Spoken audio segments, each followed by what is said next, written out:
পবিত্র কোরআন শরীফে যেসব কথাগুলো বলা আছে এগুলো তারা অর্থ বুঝে না। এই যে দেখেন, আমার কাছে পবিত্র কোরআন শরীফ আছে। আমি অনেক আগে থেকে বহুবার কোরআন শরীফের প্রত্যেকটি আয়াত, প্রত্যেকটি সূরা বিভিন্ন ভাষায়, মাতৃভাষায়, ইংরেজি, জার্মান, আরবি সব ভাষায় অনুবাদ করে পড়েছি ভাই। No no, stop it, stop. এটা বিচার না। এটা কোরআন হাদিস এইভাবে ব্যাখ্যা করা হয় নাই। অপরাধ করলে তাকে আইনের আওতায় আনতে হবে। মহামান্য আদালত রায় দিবেন। ঘটনা মিথ্যাও হতে পারে, বানোয়াট হতে পারে, তাই বলে তাকে পাথর চাপা দিয়ে মারার কোনো অধিকার কারো নেই।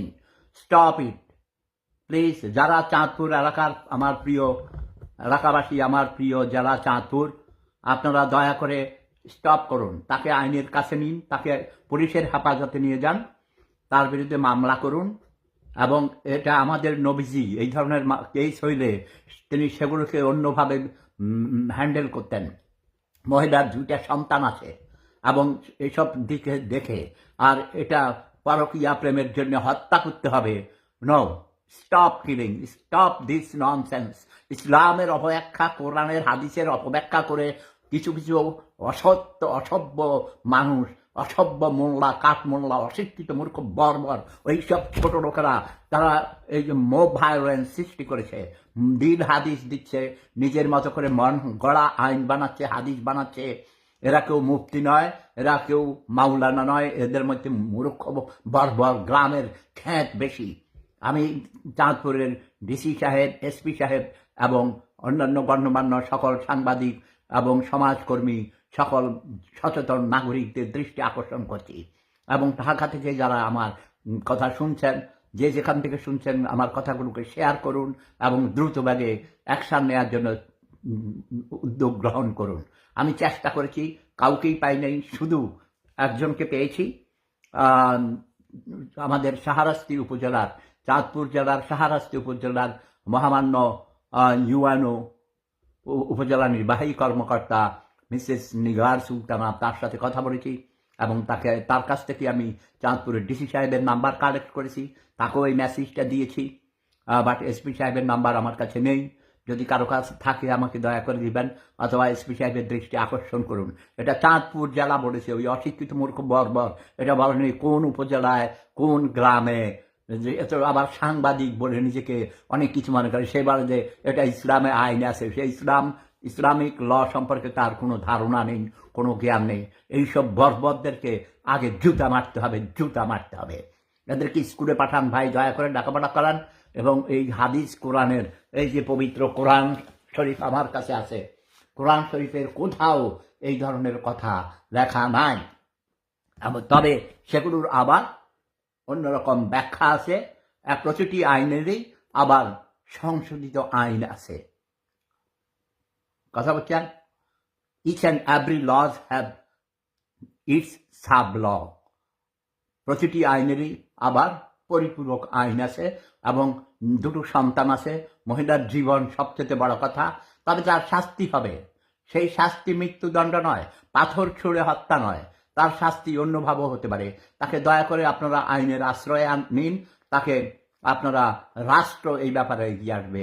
ওইসব মোল্লা, ওইসব ফতোয়াবাজ, ওইসব অর্ধশিক্ষিত মূর্খ বর্বর চাঁদপুর ভাই আমার জন্য এটা কলঙ্ক। আমার জন্মস্থান চাঁদপুর জেলার চেড়িয়ারা গ্রাম, শাহরাস্তি উপজেলায়।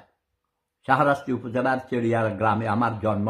আমার পরিবারে আলিগড় ইউনিভার্সিটির গোল্ড মেডেলিস্ট আমার শ্রদ্ধেয় মরহুম জ্যাঠা নুরুল হক মাওলানা সাহেব ছিলেন, যিনি আলিগড় ইউনিভার্সিটিতে টাইটেল এবং ডাবল MA, এবং তিনি অনেক বড় পীর ছিলেন, অনেক হাদিস লিখেছেন। তার ছেলেও মাওলানা আছে। আমাদের পরিবারে অনেকেই অনেক উচ্চশিক্ষিত, ভাইস চ্যান্সেলর ছিলেন বিশ্ববিদ্যালয়ের, এখনও অনেকেই ইউনিভার্সিটির প্রফেসর আছে, হেড অফ দি ডিপার্টমেন্ট আছেন। আমি অনুরোধ করছি, দয়া করে এইসব নোংরামি বন্ধ করুন। আপনাদের কারণে ইসলাম কলুষিত হচ্ছে। ইসলামকে নোংরা করবেন না। ইসলাম শান্তির ধর্ম। ইসলামকে আপনারা শান্তির ধর্ম হিসেবে প্রতিষ্ঠিত করুন। Islam is the complete code of life. আমি অসুস্থ, আমি সারা রাত ঘুমাতে পারিনি। এই খবরটা শোনার পর আমি আরও বেশি অস্থির হয়ে গেছি, সারা রাত ঘুমাতে পারিনি, অন্য অন্য টেনশন। আমার ছোট ভাই মারা গেছে ইংল্যান্ডে, তার লাশ এখনো দেশে নিতে পারছে না, কারণ এখানে ইউরোপে সারা খ্রিস্টান জগতে খ্রিস্টানদের ওস্টান বাড়ি ইস্টার হলিডে, জার্মান বলে ওস্টান, প্রহিলিতে ওস্টান, মানে ইস্টার হলিডে চলছে, অফিস আদালত বন্ধ, আজকেও বন্ধ থাকবে, কোনো প্রসেস করা যাচ্ছে না, কারণ হাসপাতাল থেকে ডেথ সার্টিফিকেট নিতে হবে, ক্লিয়ারেন্স নিতে হবে, এবং সে ব্রিটিশ নাগরিক, সেহেতু তাকে প্রসেস করে পাঠাতে হবে। আপনার সে 58 ইয়ার্স ইংল্যান্ডে বসবাস করে আসছে সস্ত্রী সপরিবারে।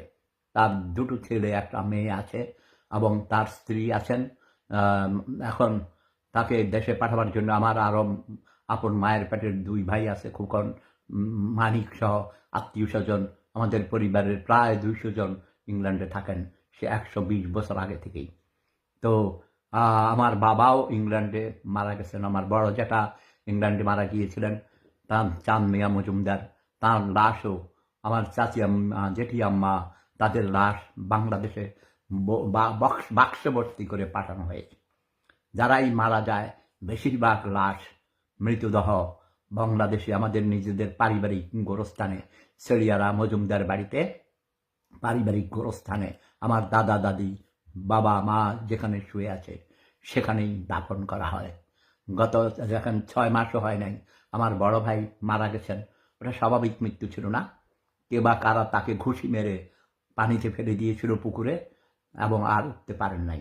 নিঝুম মারিয়া, তুমি জানো মনে হয়, আমার ইমিডিয়েট ছোট ভাই ফয়েজ, তুমি যে ওই বলছিলে না খুব সুন্দর ডুপ্লেক্স হাউস বানাইছে পুকুরের উত্তর পাড়ে, সে ইংল্যান্ডে মারা গেছে শুক্রবারে। তো ওর লাশ আশা করি মঙ্গলবারের মধ্যে দেশে গিয়ে পুষতে পারে, সম্ভাবনা আছে। আর ওই চাঁদপুরে দেখো তো, এই মেসেজটা দেখো আমি দিয়েছি, একটা মেয়েকে পাথর ছুঁড়ে মারতেছে চাঁদপুরে। যত অপরাধী যেই করুন না কেন, মানুষ আইন হাতে নিতে পারে না। দেশে কোর্ট কাছারি আছে, পুলিশ আছে, আদালত আছে, তারপরে বিচারপতিরা আছেন, সেভাবে আইন তার নিজের গতিতে চলবে। মোব ভায়োলেন্স, মোব জাস্টিসের কথা বলে জনগণ কোনো আইন হাতে নিতে পারে না।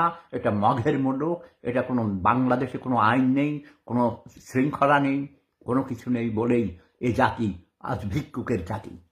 আমি অনুরোধ করছি, এই হত্যাকাণ্ড বন্ধ করুন, এই মেয়েটাকে বাঁচান, আমরা পরে তার বিচার করব। বাট তার 2টা সন্তান আছে, সেদিক চেয়েও তাকে হত্যা করা যাবে না, যাবে না, যাবে না। তাকে পাথর ছুঁড়ে হত্যা করার আইন, এই বর্বর আইন পৃথিবী থেকে চিরতরে বিলুপ্ত করতে হবে। প্রেম ধর্ম সেরা ধর্ম, লাভ ইজ পাওয়ার।